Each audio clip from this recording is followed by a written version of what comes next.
நம்ம வீட்டு பொண்ணுங்களை ஒருத்தன் சீரழிச்சான்னா என்ன கோபம் வரும். இங்கே ஜாதி பார்த்தீங்கன்னா மனுஷன் இல்லை. முதல்ல எங்கே ஜாதி பார்க்குறீங்க? உங்களுக்கு கோபம் வருதுங்க. உங்கள் வியாபாரத்துக்கு நீங்கள் பிழைக்கிறதுக்கு தயவுசெய்து ஜாதியோ மதத்தை மூலமாக்காதீங்க. கேவரை தூக்கு, புள்ளைய தூக்கு, ஐயரை தூக்கு. அனைவருக்கும் வணக்கம். உதயகுமார் சாருக்கு வணக்கம், தேனப்பண்ணு சாருக்கு வணக்கம், கனகக்கண்ணன் சாருக்கு வணக்கம், திருவெண்கன் சாருக்கு வணக்கம்.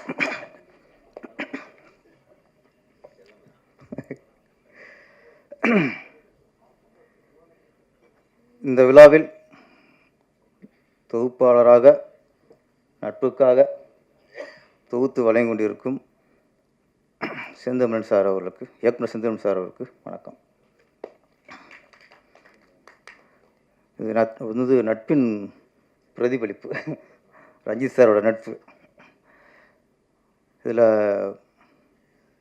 பாடலாசிரியர், எல்லா பாடலும் அவர் தான் இருக்கிறாரு, அதுக்கு என்னுடைய வாழ்த்துக்கள். இப்போ நாங்களாம் இப்போ எங்கள் படத்தில் நாங்கள் பாட்டு அடிப்போம்.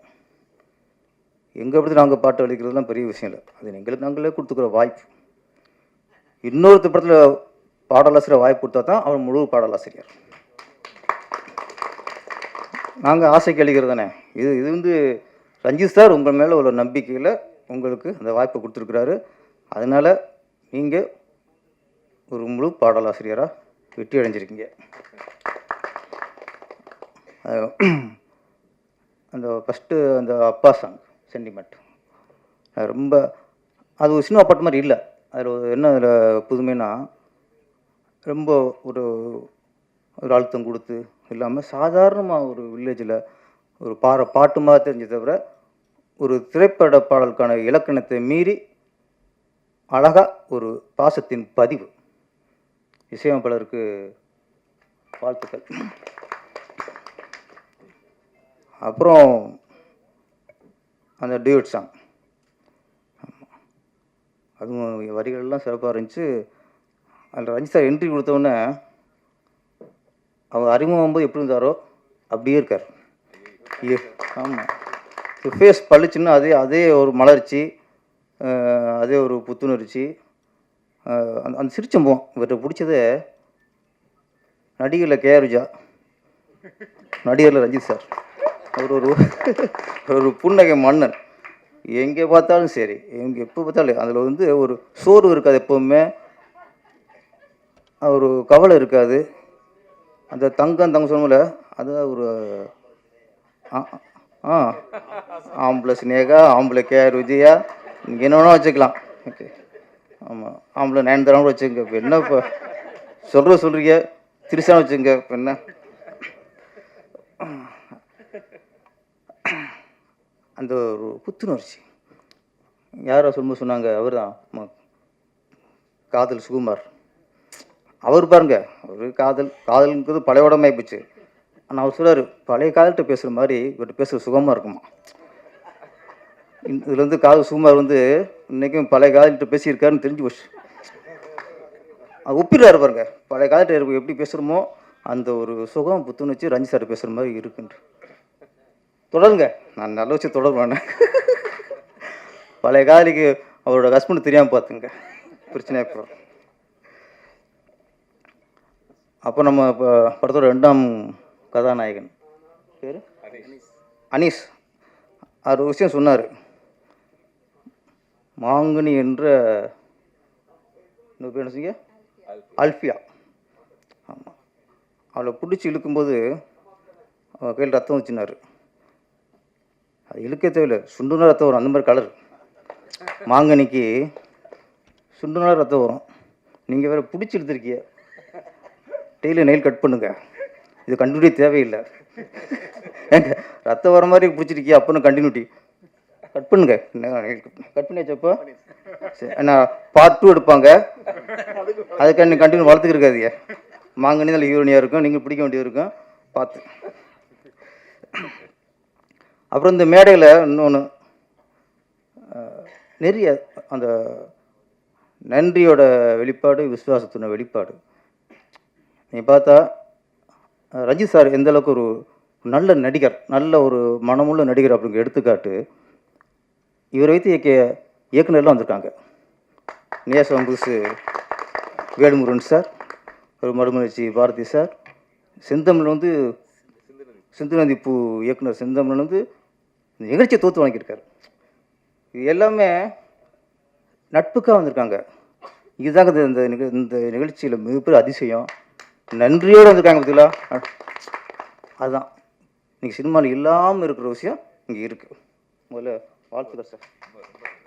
ஏன்னா இப்போ எந்த அளவுக்கு ரஜினி சார் நல்லவராக இருந்தால், நல்ல எண்ணம் உள்ளவராக இருந்தால், நன்றியை மறக்காதவராக ஒரு நடிகராக இருந்தால், இன்றைக்கி நன்றியோடு இருப்பதும் பெரிய விஷயமா இருக்குது சினிமாவில்.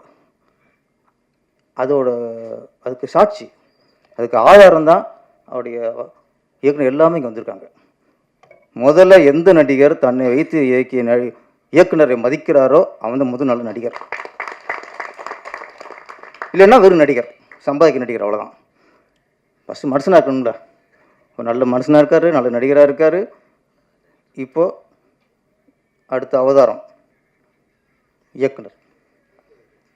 கரெக்டான நேரத்தை கரெக்டான முடிவு எடுத்திருக்காரு. ஏன்னா இப்போ நிறைய இயக்குனருக்கு நடிகர் ஆகிட்டாங்க. சமுத்திரகனி சார் பிஸி ஆகிட்டார். கௌதமன் சார் நல்ல அழகான மென்மையான காதலை எடுத்துக்கிட்டார். ஆமாம், அது வரேன் அடுத்து. அவர் கௌதமன் சார் அவர் நடிகர் ஆகிட்டார். ஆமாம், தேனப்பன் சார், கனல் கண்ணன், அவர் வந்து அவர் காவிய நடிகர். ஆமாம், தேனப்பன் வந்து ஓவிய நடிகர், அவர் கனல் கண்ணன் வந்து காவிய நடிகர். ஆமாம், அந்த காவியத்தை விடவே மாட்டார். அந்த இடம் பதிவு உயர்ந்துட்டு அந்த காவியத்தை வச்சுட்டு வர பாருங்க, துண்டு போடுறாரு பாருங்க, யாராவது வேற உட்காரக்கூடாதுன்ட்டு. அப்போ எந்த அளவுக்கு அவர் கௌரவமான ஆளாக இருக்கார். ஆமாம், அதனால் அவர் காவிய நடிகர். இப்படி நிறைய பேர். இப்போ எங்கள் இயக்க சங்க தலைவர் R Udhayakumar sir call sheet tight ஆகிடுச்சு. நாளைக்கு நான் பட ஆரம்பித்தா கூட கால் ஷீட் கேட்டு வாங்கக்கூடிய நிலைமையில் இருக்கார். அவ்வளோ பிஸி. லோக்கல் இருக்கிறதே இல்லை. கேட்டால் நான் பாண்டிச்சேரியில் இருக்கேன், கோயம்புத்தூரில் இருக்கேன், ஹைதராபாத்தில் இருக்கேன். இந்தளவுக்கு சங்க தலைவர் மட்டும் இல்லை, நடிகர் தலைவராக ஆயிடுவார் போல இருக்கு கொஞ்சம் இதில். அந்தளவுக்கு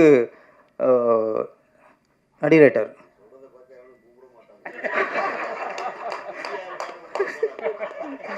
சார் பிஸியாக இருந்தால் தான் அவருக்கு மார்க்கெட் இருக்குன்னு அர்த்தம்.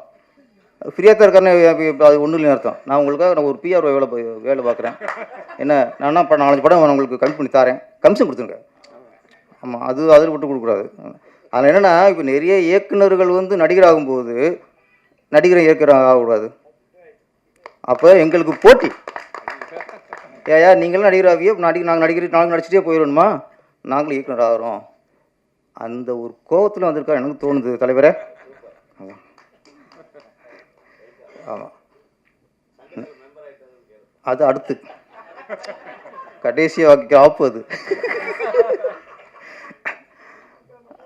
ஆமாம், நடிகரில் ஃபஸ்ட்டு புரட்சி தலைவர் எம்ஜிஆர் பிஸியாக இருக்கும்போது அவர் உளஞ்சுட்டு வாலிபன், நாடோடி மன்னன், மதுரைமுட சுந்தரபாண்டியன் டைரக்டர் மிகப்பெரிய ஆள் ஜெயிச்சார். அவர் படங்களே அதிக வசூல் பண்ண படம் உளஞ்சுட்டு வாலிபன். அவர் தான் டைரக்டர். நடிகராக டைரக்டராக ஜெயித்தவர் நம்ம புரட்சி தலைவர். அப்போ நிறைய வந்து அப்போ கமல்ஹாசன் சார் ஃபஸ்ட்டு ஹேராம் மாதிரி பண்ணார். அப்புறம் விஸ்வரூபம் தான் பெரிய வெற்றி அடைஞ்சது அவருக்கு. அவரும் நடிகர் இயக்குனராக வெற்றி அடைஞ்சிட்டார். இப்போ நம்ம நடிகர் ராஜகிரண் சார். ஆனால் யாருண்ணே எக்கோ மாதிரி இருக்குது. ஆமாம், ராசான் மனுஷனுக்கு அப்புறம் அவர் இயக்குனர் ஆகிட்டார். இயக்குனர் ஆனால் கமல் ரஜினி சார் படங்களுக்கு ஈக்குவலான பிஸ்னஸ் ஒரு பெரிய அளவில் ஜெயித்தார். டிஆர் நிறைய நடிகர்கள் வந்து இயக்குனராக ஜெயிச்சிருக்காங்க. அப்புறம் சிம்பு சார் வல்லவன் படம் பண்ணார். அந்த வல்லவன் ப்ரொடியூசர் நான் அவர் பொருந்து பேசும்போது தான் பேசியிருப்பாங்க. தேனப்பன் சார் தான் அந்த வல்லவன் படத்தை ப்ரொடியூசர். அந்த படத்தில் எனக்கு பாட்டு எழுத வாய்ப்பு கொடுத்தார் அவர். அம்மாடி ஆத்தாடி ஒன்றை எனக்கு தரியாடி அந்த வாய்ப்பை கொடுத்து நல்ல ஒரு ஹிட் சாங்கு வாய்ப்பு கொடுத்தாரு இந்த வல்லவன் படத்தில். அதனால் செந்தமிழ் சார், நானும் இன்னொரு படத்தில் பாட்டு எழுதி நானும் ஒரு பாடலாசிரியராக அங்கீகாரம் பெற்றிருக்கேன். உங்களுக்கு முழு பாடல் இல்லை, போனால் போய் கொடுத்தாரு அவர். ஆமாம், அது மாதிரி தேனப்பன் சார். ஆமாம், இல்லை இருந்தாலும் நீ துட்டு கொடுத்தாரு. நம்மளுக்கு துட்டு கொடுத்தது முக்கியம். நம்மளுக்கு முதல் முறை ஒரு பாடலுக்கு நான் அமௌண்ட் சொல்லிடுறேன். அப்போது 17 வருஷம் இருக்கணும், 16 வருஷம். அப்போயே ஒரு பாட்டுக்கு 50,000 கொடுத்தாரு.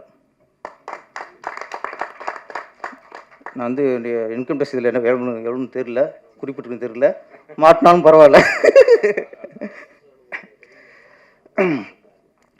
இப்போ ரஞ்சித் சார் ஒரு நடிகர் இயக்குனராக மாறியிருக்காருன்னா அதுக்கு சரியான ஒரு ரீசன் வேணும், சரியான ஒரு அர்த்தம் வேண்டும். சும்மா வந்து ஒரு இதில் இறங்கியிருக்க மாட்டார். ஏதோ ஒன்று பாதிச்சு, அந்த பாதிப்போட வெளிப்பாடு சமூகத்துக்கு நல்ல விஷயம் சொல்லணுங்கிற ஒரு அக்கறை, இதுதான் கவுண்டம்பாளையம். கவுண்டர் பாளையம் இல்லை, கவுண்டம்பாளையம். படத்தை அவர் இயக்கியிருக்கிறாரு. என்னை பொறுத்த வரைக்கும் அப்படின்னா, இன்றைக்கி நடைமுறையில் சமூகத்தில் என்ன சீரழிவு நடக்குதோ அதை சீர்திருத்தத்துக்காக யார் படம் எடுக்கிறாங்களோ அவங்க தான் பொறுப்பான கலைஞர். அது பொறுப்பான இயக்குனர், பொறுப்பான ஒரு படைப்பாளி. 1950 நடந்த கதை, 1940 நடந்த கதை, 1935 நடந்த கதை. அப்போ எப்போ நடந்த ஒரு பிரச்சனை இப்போ சொல்லி புதுசாக ஒரு பிரச்சனை கிளப்புனா அது நல்ல படைப்பாளிக்கு படைப்பாளி இருக்க முடியாது. பீரியட் ஃபிலிம் வேறு. இப்போ வந்துச்சு 1947 அப்படின்ட்டு, அப்போ சுதந்திர காலகட்டத்தில் நடந்த கதை எடுப்பாங்க. வீரண்டி கட்டபொம்மன் எப்போ நடந்த கதை தான். கப்பலோட்டி தமிழன் எடுத்தாங்க, அது எப்போ 1940, 30 நடந்த கதை தான். இதுதான் எப்போ நடந்த கதையை வரலாறை மக்களுக்கு சொல்கிறது தான் பீரியட் ஃபிலிமாக இருக்க முடியும். இப்போ இது ஒன்று சொன்னால், இப்போ புது பிரச்சனை கிளம்பும்னா அது சொல்லக்கூடாது. அந்த பிரச்சனை வராமல் பார்த்துக்கணும். அவன் தான் நல்ல கலைஞன், அவன் தான் நல்ல படைப்பாளி. எல்லாம் அணைஞ்சு போச்சு, கொஞ்சம் நெருப்பு இருக்குது. அப்புறம் என்ன நல்ல மனுஷன் என்ன பண்ணுவான், அது தண்ணி ஊற்றுவான். கெட்ட நல்ல ஒன்றுவான், மண்ணெண்ணெய் ஊற்றுவான், பெட்ரோல் ஊற்றுவான். நீ பெட்ரோல் ஊற்றுறியா தண்ணியை ஊற்றுறியாங்கிறது தான் பிரச்சனை. இவர் தண்ணி ஊற்றுறார் சார். ரஞ்சித் இது பற்றிட்டு எரியக்கூடாதுங்கிறக்காக தண்ணியை ஊற்றுறார். இதில் வந்து நம்ம வந்து ஒரு என்னை பொறுத்தவரைக்கும் இந்த மேடையும் சரி இந்த படமும் சரி ஒரு ஜாதிக்குள்ளே அடங்கிடக்கூடாது. இது இந்த இளைய தலைமுறை இப்போ உள்ள தலைமுறைக்கான படம். இது எதுக்கு ஒரு ஜாதி விஷயங்கள் அது தருதலை. இது தலைமுறைக்கான படம். நம்ம வீட்டு பொண்ணுங்களை ஒருத்தன் சீரழிச்சான்னா என்ன கோபம் வரும், அந்த கோபம் வரும் அந்த படத்தை பார்த்து. இது என்ன செய்தியா, இது என்ன இது எங்கேயோ நடந்த நிகழ்ச்சியாக சொல்லியிருக்காரு. நம்ம வீட்டில் நடந்த என்ன கொதிப்பு வரும், நம்மளுக்கு எவ்வளோ வேகம் வரும். நம்மளோட பொண்ணு ஒருத்தன் நான் ஏமாற்றி பணத்துக்காக ஏமாற்றி சீரடிச்சானா கோவம் வராதா, அந்த கோவம் வரணும் சார் படத்தை பார்த்து. இவர் கதையை சொல்லிக்கிருக்காரு, கேட்டுட்டு பொழுது கதையை சொல்லிக்கிட்டு கேட்டு போகிறதுக்கு அவருக்குள்ள ஒரு வேகம் சிலருக்கு இப்போ தெரியலாம். அது என்னடா அவங்க இந்த ஜாதியா அந்த ஜாதியா, எந்த ஜாதி சார், இது மனித ஜாதி சார், மனித ஜாதி, இது மனித ஜாதிக்கான படம். இது யாராவது சொல்லு பார்ப்போம். ஒரு பார்க்கற பொண்ணை ஒருத்தன் ஏமாற்றி ட்ராமா பண்ணி சீரழிக்கிறான், சரியா சரியில்லையா சொல்லுங்க பார்ப்போம். நாடகம் சொன்னால் எதுக்கு ஜாதி முத்திர குத்துறிய, உங்களுக்கு கோபம் வருது. நான் சொல்கிறேன், நாடக காதல் பண்ணுறது ஒன்று தான், ஒரு பொண்ணை கற்பழித்து சீரழிக்கணும் ஒன்று தான் சார், ரெண்டு ஒன்று தான் சார். நாடக காதல் தப்புன்னு சொன்னாலே இவன் இந்த ஜாதியாக இருப்பானோ, இவன் இந்த ஜாதியாக இருப்பானோ, பாதிக்கப்பட்டவன் தான் சார் அதுக்கு வேதனைப்படுவான். நான் ஜாதி சொல்ல, எந்த ஜாதிக்காரன் இருந்தாலும் சரி, அவன் ஒரு பொண்ணை ஏமாத்தினானா அவன் மனித ஜாதி இல்லை, அவன் மிருகம், எவனா இருக்கட்டும். ஒரு கஷ்டப்படுற பொண்ணுக்கு ஒரு ஏழையாக இருக்குது, நல்ல பொண்ணாக இருக்குது, அதுக்கு ஒரு வாழ்க்கை கொடு அப்படின்னு சொல்கிறது தான் பெரிய மனுஷன்.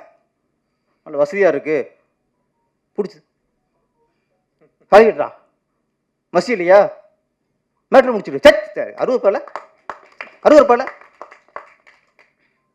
ஒரு பொண்ணை வழி கொண்டு வரணும்னா மேட்ரு பொண்ணு சொன்னா எப்படி பெரிய மனுஷனாக இருக்க முடியும்? இதை சொன்னால் இந்த ஜாதியோ அந்த ஜாதியோ. ஒரு அநியாயத்தை தட்டி கேட்கறதுக்கு எந்த ஜாதியும் இல்லை சார், அவன் மனு ஜாதி இருந்தால் போதும் சார். என்னை பற்றி ரஞ்சித் சார் ஒரு தகப்பன் ஸ்தானத்துலேருந்து அவரோட கோபத்தை வெளிப்படுத்தியிருக்காரு. இந்த கோபம் பொண்ணை பார்த்து எல்லாருக்கும் வரணும். இங்கே ஜாதி பார்த்தீங்கன்னா மனுஷன் இல்லை. முதல்ல எங்கே ஜாதி பார்க்குறியா? உங்களுக்கு கோபம் வருதுங்க. ஒரு பொண்ணு, பணக்கார பொண்ணு, நல்ல மேல் ஜாதி பொண்ணு, லவ் பொண்ணு, செட்டில் ஆகிடலாம். இப்போல்லாம் பணக்காரன் ஆகணும்னா பணக்காரியை பார்த்து லவ் பண்ணி மடக்கி போட்டு அப்படின்னு சொன்னா தான் சார் இவர் தப்பான டைரக்டர்.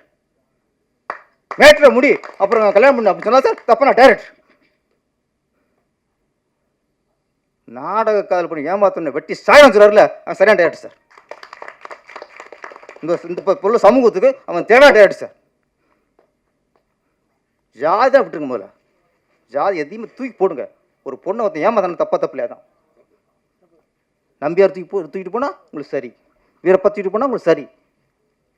இப்போ என்ன பண்ணுறிய? நம்பியார் கேரக்டர், வீரப்பா கேரக்டர்லாம் ஹீரோ பண்ணி சொல்றிய. அது உங்களுக்கு சரியாக படுதா? உங்களுக்கு சமூகத்தை சீரழிக்கிற நல்ல இயக்குனர் இருக்க முடியாது. ஒரு இயக்குனர் சமூகத்தை சீர்திருத்த வேண்டும். நல்ல விஷயங்களுக்கு சமூக அக்கறையோடு படங்கள் எடுக்க வேண்டும். மேலும் பிரச்சனை சால்வ் பண்ணுறது தான் சார் மனுஷன். ஒரு பஞ்சாயத்து தலைவர் என்ன பண்ணணும்? பிரச்சனை சால்வ் பண்ணணும். 2 பேர் வர்றாங்க, இந்தா நீ 60 எடுத்துக்க, இந்த கோடை எடுத்துக்க, வெட்டி சாய்ங்கடா, வெட்டி செத்து போடா. அவன் நல்ல பெரிய மனுஷன் இருக்க முடியும், அவன் ஒரு நாட்டாமல் இருக்க முடியும், அவனுடைய பஞ்சாயத்து தலைவர் இருக்க முடியும். சால்வ் பண்ணணும்.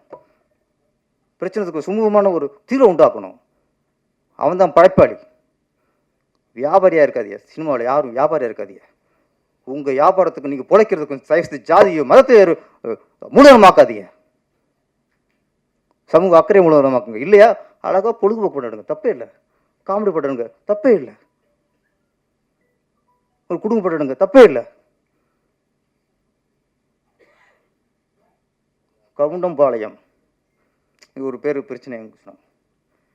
இது அரசாங்கத்தோட பிரச்சனை. அப்படி பார்த்தா கோபிச்செட்டிப்பாளையம், கோபிச்செட்டின்னு வருது, செட்டியாராது தூக்குங்க. எங்கே ஜாதி பார்க்குறிய? பிள்ளையார்பட்டி பிள்ளைன்னு வருது, அது பிள்ளைமார்கள் படம் ஊராது, தூக்குங்க பிள்ளையா அப்படின்னு நிறைய தெருப்பேரில் இருந்துச்சு, தேவர் இருந்துச்சு, தூக்குனிய பிள்ளை இருந்துச்சு, தூக்குனிய சிதம்பரம் பிள்ளை. நமக்கு வாவு சிதம்பரம் பிள்ளைனாச்சும் தெரியும், அப்படிதான் படித்தோம். வாவு சிதம்பரம் அப்படின்னாங்க, அவர் பா சிதம்பரம். அவர் சிலருக்கு அந்த அடையாளம் தான் அடையாளம். சாமிநாத ஐயர்னா தான் நம்ம தமிழ் தாத்தா. சாமிநாதன் அப்படின்னா யார்? அவரு யாரு? பெப்சி சாமிநாதன். அவரு தமிழ் தாத்தா. சாமிநாதன் ஐயர்னா தான் எங்களுக்கு தெரியும். வாவு சிதம்பரம் பிள்ளைனா தான் எங்களுக்கு ஒரு அடையாளம் தெரியும். என்ன பண்ணுறிய? கட்டு அப்படின்னா நிறைய இங்கே பண்ண வேண்டியிருக்கு. நாங்கள் லிஸ்ட்டு சொல்லுவோம். சில இடங்களில் வரலாற்று எங்களுக்கு பழகி போன ஒன்றை நீங்கள் அதில் கை வைக்காதீங்க. பசுமன் முத்துராமலிங்க தேவர் சொல்லும்போது அது திருக்குறள் மாதிரி ரைமிங் வந்துடும் சார். பசுமனாலே பசுமன் முத்துராமலிங்க தேவர் வந்துடும். நீ தேவர்னு சொல்லாத, முத்துராமலிங்க சொல்லி. எந்த முத்துராமலிங்கம்? ஒரு கவிஞர் முத்துராமலிங்கம்மா. சிலர் அடையாளங்களை சிதைக்காதீங்க. பசுமன் முத்துராமலிங்க தேவர் அதான் எங்களுக்கு பிடிக்கும். வாவு சிதம்பரம் பிள்ளை அதான் எங்களுக்கு பிடிக்கும். சாமிநாத ஐயர் எங்களுக்கு பிடிக்கும். உங்களுக்கு தான் ஐயர் ஜாதி, உங்களுக்கு தான் தேவர் ஜாதி, உங்களுக்கு தான் பிள்ளை ஜாதி. எங்களுக்கெல்லாம் வரலாற்று பதிவு அது மாத்தாது. யார் பாடப்புத்தில் அடிச்சுட்டா போதுமா? நீங்கள் ஜாதி அழிக்கணும்னா ஜாதி சான்றதில் தூக்கி குப்பையில் போடுங்க. அது தூக்கி போடுங்க. படிக்க வர பிள்ளைகிட்டலாம் என்ன ஜாதி, உங்கள் அப்பா என்ன ஜாதி எழுது. ஆனால் பாடப்புத்தகத்தில் பசுமன் முத்துராமலிங்க தேவர் கூடாது.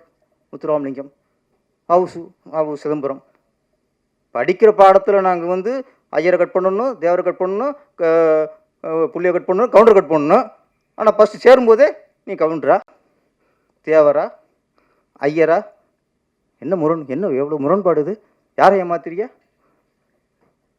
படிக்கிற பிள்ளை ஜாதி கேட்க சம்பளம் பொதுவாக்குங்க. என்னைக்கு பள்ளிக்கூடத்தை ஜாதி சென்டர் இல்லாமல் இருக்கோ அன்னைத்தான் ஜாதி ஒழியும். நீ அதை தூக்கி போட்டு அப்புறம் தேவரை தூக்கு, பிள்ளைய தூக்கு, ஐயரை தூக்கு. யார்கிட்ட ஏமாத்துறிய?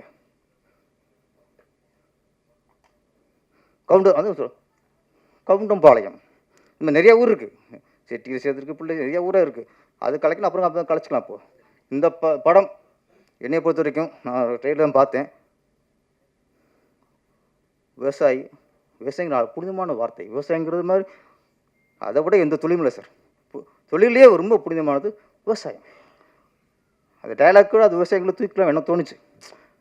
விவசாயம் பண்ணுற வயிற்றுல விவசாயம் பண்ணுங்கிறது, வகுத்து விவசாயம் பண்ணுறது, அது விவசாயங்கிற வார்த்தையை தப்பு எனக்கு வரைக்கும்.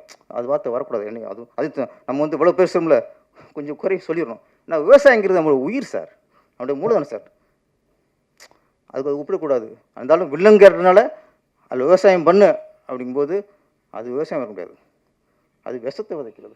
விவசாயத்தை விதைக்கிறது. ஆனால் இந்த படம் ஒரு உண்மையிலேயே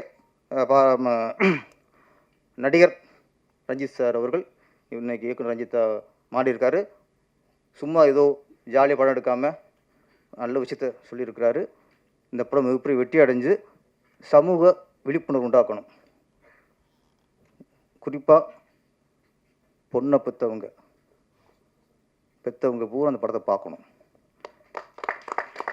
பொண்ணு எந்த அளவுக்கு ஏமாறுவாங்க, எப்படி சிகிழிஞ்சு போடுவாங்க, எந்த வழியெல்லாம் இருக்குங்கிறத அவங்களுக்கு இந்த படம் சொல்லணும்னு நான் நினைக்கிறேன்.